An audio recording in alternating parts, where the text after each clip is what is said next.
आज का बाइबल वचन है उत्पत्ति उसका 34 अध्याय 1 से 31 पद। जैसा लिखा है, और लिया की बेटी दीना जो याकूब से उत्पन्न हुई थी, उस देश की लड़कियों से भेंट करने को निकली।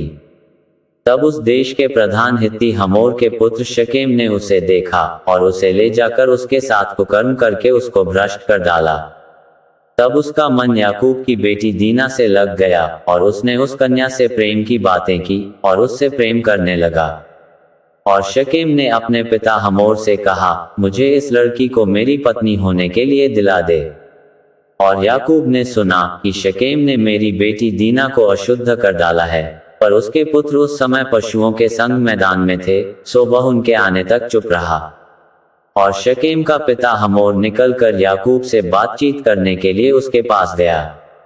और याकूब के पुत्र सुनते ही मैदान से बहुत उदास और क्रोधित होकर आए, क्योंकि शकेम ने याकूब की बेटी के साथ कुकर्म करके इस्राएल के घराने से मूर्खता का ऐसा काम किया था जिसका करना अनुचित था।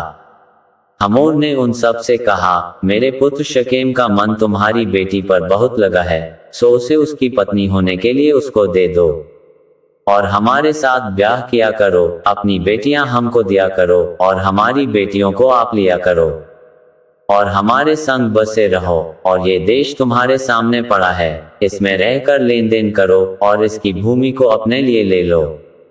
और शकेम ने भी दीना के पिता और भाइयों से कहा, यदि मुझ पर तुम लोगों की अनुग्रह की दृष्टि हो तो जो कुछ तुम मुझसे कहो सो मैं दूंगा। तुम मुझसे कितना ही मूल्य व बदला क्यों ना मांगो, तो भी मैं तुम्हारे कहे के अनुसार दूंगा, परंतु उस कन्या को पत्नी होने के लिए मुझे दो। तब ये सोचकर कि शकेम ने हमारी बहन दीना को अशुद्ध किया है, याकूब के पुत्रों ने शकेम और उसके पिता हमोर को छल के साथ यह उत्तर दिया कि हम ऐसा काम नहीं कर सकते कि किसी खतना रहित पुरुष को अपनी बहन दें, क्योंकि इससे हमारी नामधराई होगी। इस बात पर तो हम तुम्हारी मान लेंगे कि हमारी नाई तुम में से हर एक पुरुष का खतना किया जाए। तब हम अपनी बेटियां तुम्हें ब्याह देंगे और तुम्हारी बेटियां ब्याह लेंगे और तुम्हारे संग बसे भी रहेंगे और हम दोनों एक ही समुदाय के मनुष्य हो जाएंगे। पर यदि तुम हमारी बात न मानकर अपना खतना न कराओगे तो हम अपनी लड़की को लेके यहाँ से चले जाएंगे।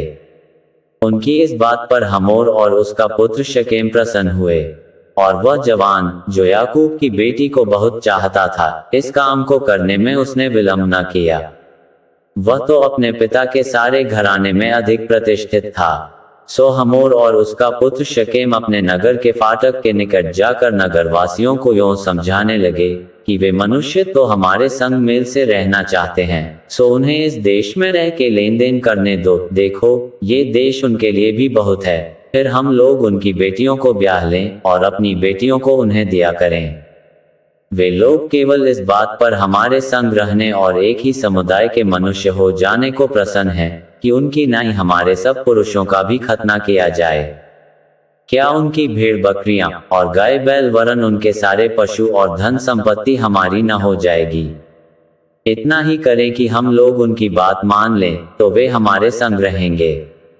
सो जितने उस नगर के फाटक से निकलते थे उन सबों ने हमोर की और उसके पुत्र शकेम की बात मानी, और हर एक पुरुष का खतना किया गया जितने उस नगर के फाटक से निकलते थे। तीसरे दिन जब वे लोग पीड़ित पड़े थे, तब ऐसा हुआ कि शिमोन और लेवी नाम याकूब के दो पुत्रों ने, जो दीना के भाई थे, अपनी अपनी तलवार ले उस नगर में निधड़क घुसकर सब पुरुषों को घात किया। और हमोर और उसके पुत्र शकेम को उन्होंने तलवार से मार डाला और दीना को शकेम के घर से निकाल ले गए। और याकूब के पुत्रों ने घात कर डालने पर भी चढ़कर नगर को इसलिए लूट लिया कि उसमें उनकी बहन अशुद्ध की गई थी। उन्होंने भेड़ बकरी और गाय बैल और गदहे और नगर और मैदान में जितना धन था ले लिया।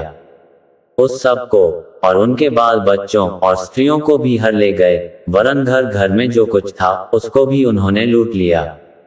तब याकूब ने शिमोन और लेवी से कहा, तुमने जो उस देश के निवासी कनानियों और परिज्जियों के मन में मेरी ओर घृणा उत्पन्न कराई है, इससे तुमने मुझे संकट में डाला है, क्योंकि मेरे साथ तो थोड़े की लोग हैं। सो अब वे इकट्ठे होकर मुझ पर चढ़ेंगे और मुझे मार डालेंगे, सो मैं अपने घराने समेत सत्यानाश हो जाऊंगा।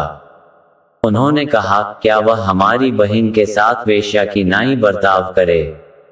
यहाँ तक इस वचन के द्वारा आपको बहुतायत से आशीष मिले। आमीन।